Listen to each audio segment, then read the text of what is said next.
Hello दोस्तों, भागड़ुआ SB के YouTube channel पर आप सभी का स्वागत है। मैं हूं आपका दोस्त भागड़ुआ सर, मैथमेटिक्स लेक्चरर। यहां हम लगातार रीट 62,000 इसके लिए ऑल कंपटीशन से संबंधित जो भी साइंस का महत्वपूर्ण कंटेंट है वो अपलोड कर रहे हैं। अगर आप पहली बार विजिट कर रहे हैं तो इसे सब्सक्राइब करें, लाइक करें, अन्य फ्रेंड के साथ शेयर करें, क्योंकि दोस्तों ये विद्या है और विद्या जितनी अपने दूसरों को बांटते हैं उतनी बढ़ने वाली है, घटने वाली नहीं है। आपके एक लाइक से हमें मोटिवेशन मिलता है, आपके शेयर से हमें मोटिवेशन मिलता है।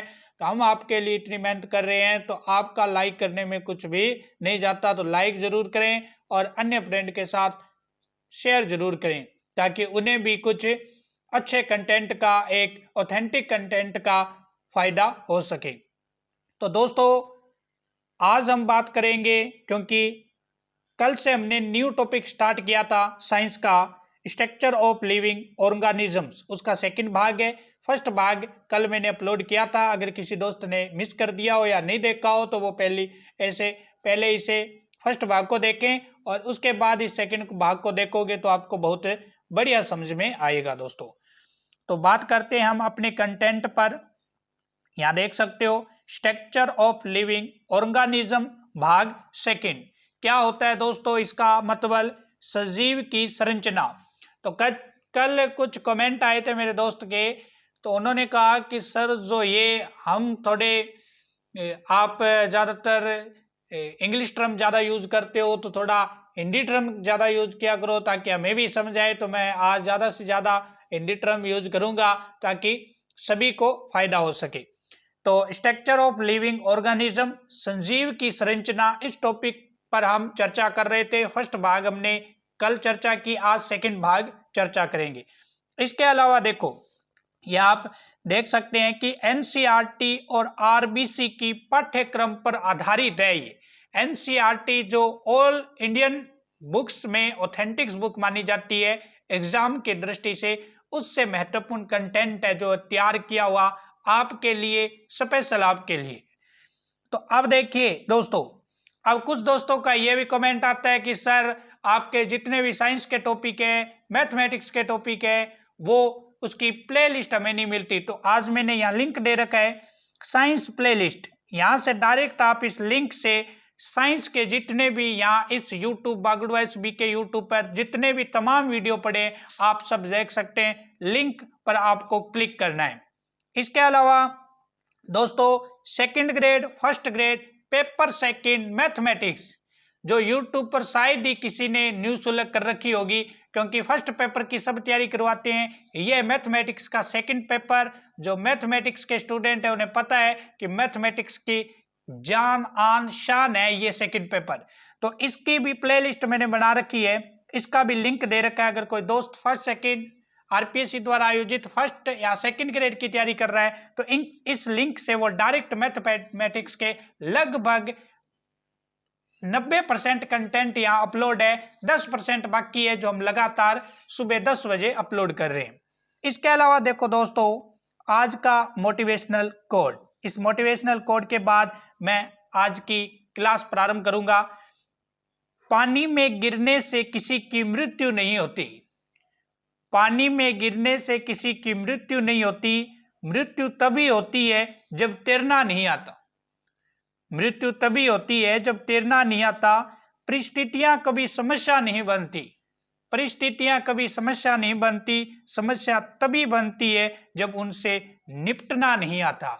तो रीट के तमाम विद्यार्थी हैं वो इस स्टेज से गुजर रहे हैं, तो इनके लिए मोटिवेशनल कोड 100% स्टिक बैठेगा, क्योंकि समस्या तभी होगी जब हमें उन्हें निपटना नहीं आएगा। बाकी सब बातों को भूलकर 2022 का टारगेट ध्यान में रखते हुए अच्छे कंटेंट के साथ पढ़ना शुरू कर दें। तो आज हम, कल हमारा लास्ट में हमने टॉपिक छोड़ा था दोस्तों, मैं थोड़ा सा आपको बता दूं, स्ट्रक्चर ऑफ सेल्स।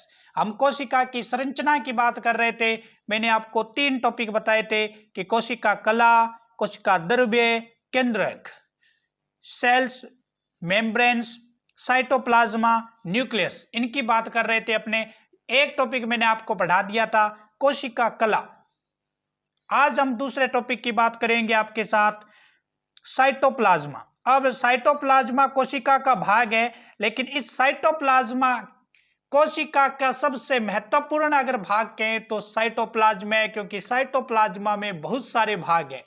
आज मैं क्विकली रिवाइज करा दूं कि हम किस किस पर बात करेंगे।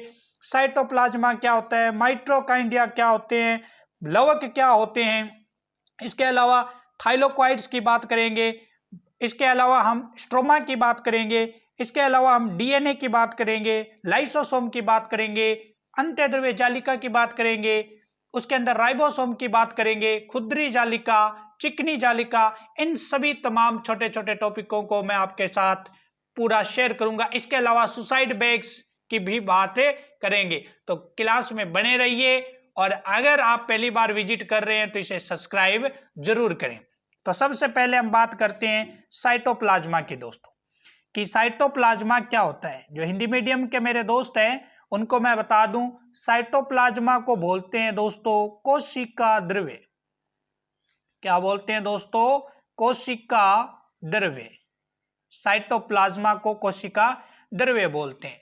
कोशिका कला तथा केंद्रक के मध्य, किस किस के मध्य दोस्तों? कोशिका कला जो हमने कल पढ़ा था, और केंद्रक जो हम आगे पढ़ने वाले हैं। तो कोशिका कला और केंद्रक के मध्य उपस्थित पदार्थ कोशिका द्रव्य कहलाते हैं। तो कोशिका द्रव्य के बाद डेफिनेशन पूछ लेते हैं।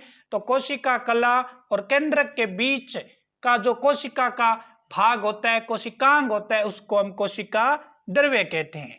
कोशिका द्रव्य में तरल पदार्थों में कई संजीव संरचनाएं या कोशिकांग पाए जाते हैं और निर्जीव संरचना भी पाई जाती है। तो यह ध्यान रखना है, कोशिकांग में संजीव संरचना भी पाई जाती है और निर्जीव संरचना भी पाई जाती है, उसको बोलते हैं कोशिका द्रव्य, साइटोप्लाज्मा।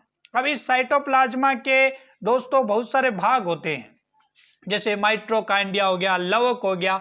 एक एक की बात करते हैं हमने। सबसे पहले मैं बात करूंगा आपके साथ, इंपॉर्टेंट टॉपिक है माइटोकॉन्ड्रिया। माइटोकॉन्ड्रिया की बात करेंगे कि माइटोकॉन्ड्रिया क्या होता है। तो सबसे पहले दोस्तों, माइटोकॉन्ड्रिया जो है यूकेरियोटिक कोशिका में पाया जाता है। दो प्रकार की कोशिका है, कल भी मैंने आपको थोड़ा सा संकेत दिया था, यूकेरियोटिक कोशिका और प्रोकैरियोटिक कोशिका। यूकेरियोटिक कोशिका वो होती है दोस्तों जिसके अंदर केंद्रक विकसित होता है, और प्रोकैरियोटिक कोशिका वो होती है जिसमें केंद्रक या केंद्रक का कोशिकांग जो है वो नहीं पाया जाता, उसको प्रोकैरियोटिक कोशिका कहते हैं। अब माइटोकॉन्ड्रिया की बात करते हैं दोस्तों। माइटोकॉन्ड्रिया की जो खोज है वो 1880 ईस्वी में कोलिकर नाम के वैज्ञानिक ने की थी। किसने की? कोलिकर नाम के वैज्ञानिक ने 1880 में की थी। और नामकरण किसने दिया था दोस्तों? बेंदा नाम के वैज्ञानिक ने इसको नामकरण दिया था। माइटोकॉन्ड्रिया को पावर ऑफ हाउस बोलते हैं दोस्तों, कोशिका का शक्ति ग्रह, power of house. Power of house किसको बोलते हैं? माइटोकॉन्ड्रिया को पावर ऑफ हाउस बोला जाता है, ठीक है। और इसके अलावा क्योंकि पावर ऑफ हाउस क्यों बोलते हैं? कोशिका का कंट्रोलिंग इसके पास ही होती है।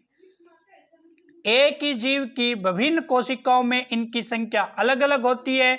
जिन कोशिकाओं की ऊर्जा की आवश्यकता अधिक होती है उनमें माइटोकॉन्ड्रिया की संख्या भी अधिक होती है।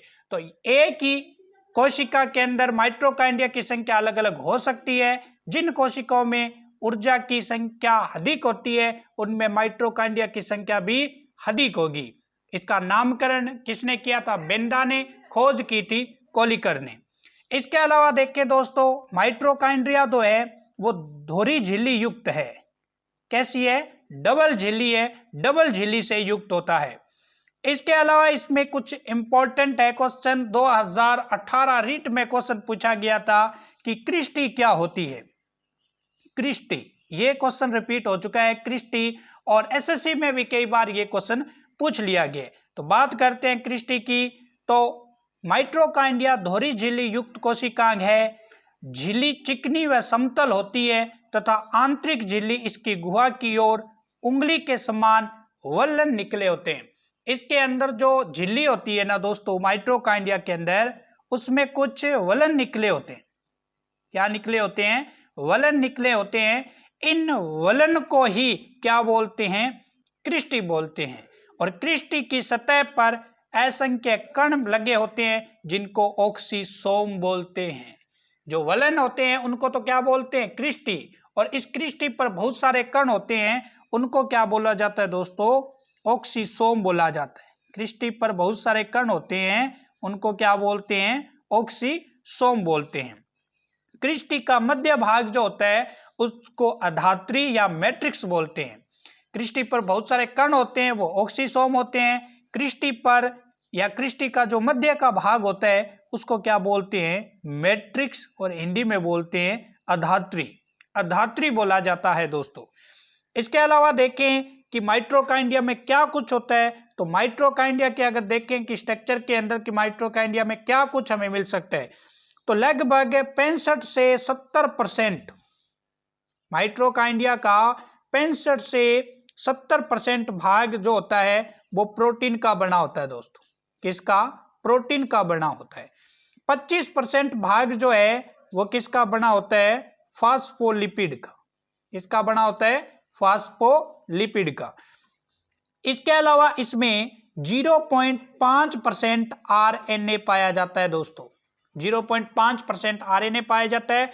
इसके अतिरिक्त माइटोकॉन्ड्रिया में डीएनए व राइबोसोम भी पाया जाता है। तो माइटोकॉन्ड्रिया में आरएनए भी होता है, डीएनए भी होता है, राइबोसोम भी होता है। ये सभी कण इसमें होते हैं, स्ट्रक्चर में हम देख सकते हैं। तो इस तरह से श्वसन क्रिया में ये महत्वपूर्ण है। ऑक्सीसोम इसको बोलते हैं। किसने खोज की, कब की, क्रिस्टी क्या होता है, ऑक्सीसोम क्या होता है, इन सभी की बातें मैंने आपके साथ शेयर की। अगर आप पहली बार विजिट कर रहे हैं तो इसे सब्सक्राइब करें। नेक्स्ट है आपके पास लवक। लवक के बारे में बात करेंगे दोस्तों।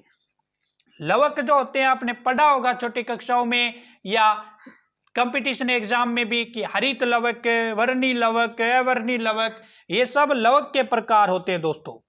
लवक पादप कोशिका में पाए जाते हैं और लवकों में विभिन्न प्रकार के वर्णक मिलने के कारण ये भिन्न भिन्न रंग के दिखाई देते हैं। तो लवक जो होते हैं प्लासिड्स, ये जो होते हैं प्लासिड या लवक, ये 3 प्रकार के हमें मिलते हैं। हरित लवक, वर्णी लवक, अवर्णी लवक। क्यों मिलते हैं? क्योंकि इनमें लवक पाया जाता है और लवक अलग अलग रंग का होता है। अलग अलग रंग के होने के कारण ये अलग अलग दिखाई देते हैं हमें, जिसको हम हरित लवक, वर्णी लवक, अवर्णी लवक के बारे में बात करेंगे। हरित लवक, हरित जो कोशिका है वह कोशिका है जहां प्रकाश संश्लेषण की क्रिया द्वारा कार्बोहाइड्रेट का संश्लेषण होता है। हरित लवक में कौन सी प्रक्रिया पाई जाती है? प्रकाश संश्लेषण प्रक्रिया। इसके कारण इसको क्या बोलते हैं? हरित लवक बोला जाता है। इसका संश्लेषण, कार्बोहाइड्रेट का संश्लेषण करते हैं और भोजन पौधे अपने क्या बनाते हैं? सुबह सूर्य के प्रकाश की उपस्थिति में भोजन बनाते हैं। हरित लवक धोरी झिल्ली युक्त कोशिकांग है। माइटोकॉन्ड्रिया भी धोरी झिल्ली युक्त था। लवक भी क्या है? धोरी झिल्ली युक्त कोशिकांग है। इसको क्रम से आंतरिक झिल्ली और बाह्य झिल्ली के रूप में जाना जाता है। अंत्य झिल्ली जो होती है उसमें घिरे हुए भीतर के स्थान को पिट्ठिका या स्ट्रोमा कहते हैं। यहाँ मैंने मेंशन किया वर्ड कि स्ट्रोमा क्या होते हैं और थाइलोकॉइड्स क्या होते हैं, ये दोनों के बारे में बात करेंगे। स्ट्रोमा क्या बोलते हैं कि लवक 2 प्रकार के होते हैं, एक अंत्य झिल्ली युक्त होता है और एक बाह्य झिल्ली होता है। जो अंत्य झिल्ली होती है ना दोस्तों, अंत्य झिल्ली के से घिरे हुए जो भीतर के स्थान होते हैं, कौन सी झिल्ली दोस्तों? अंत्य झिल्ली। अंत्य झिल्ली जो है इसके अंदर के घिरे हुए जो स्थान है उनको हम क्या बोलते हैं? पिट्ठिका या इंग्लिश में बोलते हैं स्ट्रोमा। तो स्ट्रोमा किसका भाग है? लवक का भाग है। और लवक की कौन सी झिल्ली का? अंत्य झिल्ली का भाग है। स्ट्रोमा से एक जटिल झिल्ली तंत्र निकलती है जिन्हें थाइलोकॉइड्स कहते हैं। इससे भी एक स्ट्रोमा से एक झिल्ली निकलती है और बहुत ही जटिल झिल्ली होती है, इसको हम थाइलोकॉइड्स के नाम से जानते हैं। थाइलोकॉइड्स इस प्रकार से विन्यासित रहते हैं कि तस्त्री के समान थाइलोकॉइड्स वक्र के चट्टों के रूप में या सिक्कों के ढेर के रूप में जमा होते हैं। यह क्वेश्चन एसएससी में पूछ लिया गया है कि निम्न में से कौन सा भाग सिक्कों के रूप में व्यवस्थित रहता है, तो थाइलोकॉइड्स होते हैं। इसके अलावा बात करें कि थाइलेकोइड्स की झिल्ली व पिट्ठिका में प्रकाश संश्लेषण से संबंधित एंजाइम पाए जाते हैं और इसके अतिरिक्त स्ट्रोमा में डीएनए व राइबोसोम भी पाया जाता है। तो स्ट्रोमा में क्या क्या पाया जाता है? डीएनए, राइबोसोम, प्रकाश संश्लेषण से संबंधित सब चीजें इसमें पाई जाती है। इसके अलावा एक वर्ड आया इसमें इंटरग्रेनम क्या होता है?